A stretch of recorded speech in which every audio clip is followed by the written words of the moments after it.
Chaque jour, Charles et Carole vous présentent la leçon de l'école du sabbat.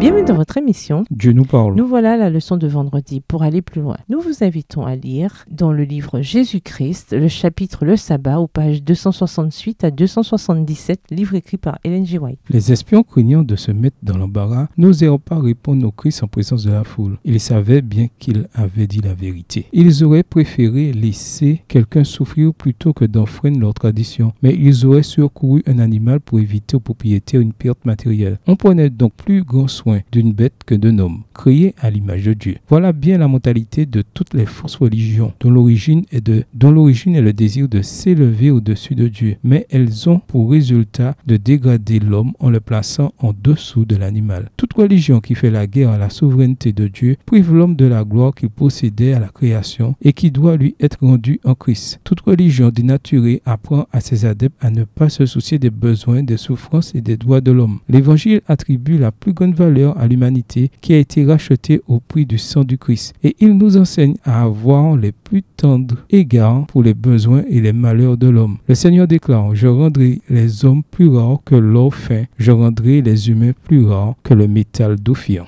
En retournant contre les pharisiens leurs propres questions concernant ce qu'il était permis de faire le jour du sabbat, Jésus les plaçait face à leurs mauvais desseins. Ils le poursuivaient de leur haine, jusqu'à vouloir lui ôter la vie, tandis que lui sauvait la vie et apportait le bonheur à une foule de gens. Était-il préférable de tuer le jour du sabbat, comme il se proposait de le faire, plutôt que de guérir les affligés comme il l'avait fait? Était-il plus juste d'entretenir le meurtre dans son cœur, le saint jour de Dieu, que de nourrir pour tous les hommes cet amour qui s'exprime par des actes de miséricorde? Extrait du livre Jésus-Christ au chapitre 29 aux pages 246, livre écrit par Ellen G. White. À méditer, en quoi est-ce vrai que toute religion dénaturée apprend à ses adeptes à ne pas se soucier des besoins, des souffrances et des droits de l'homme? Comment agir de manière plus volontaire pour éviter une telle négligence dans nos communautés d'église et au-delà? Qui est mon prochain? Qui est votre prochain? Concrètement, de quelle manière le fait de suivre Christ devrait-il nous faire ressembler davantage aux Samaritains qui, par amour, avaient franchi les barrières de son époque? Si Dieu aime la justice et la miséricorde, comment agir conformément à ce qui compte le plus pour Dieu? Comment être plus concentré sur ce que Jésus appelait les choses les plus importantes de la loi? Quand nous parlons du jugement, mettons-nous l'accent sur le fait que Jésus parle souvent du jugement du point de vue de notre amour concret pour les autres et notamment envers les opprimés? Réfléchissez-y à la lumière de Matthieu 25, les versets 31 à 46. Au revoir. Et à demain si Dieu veut.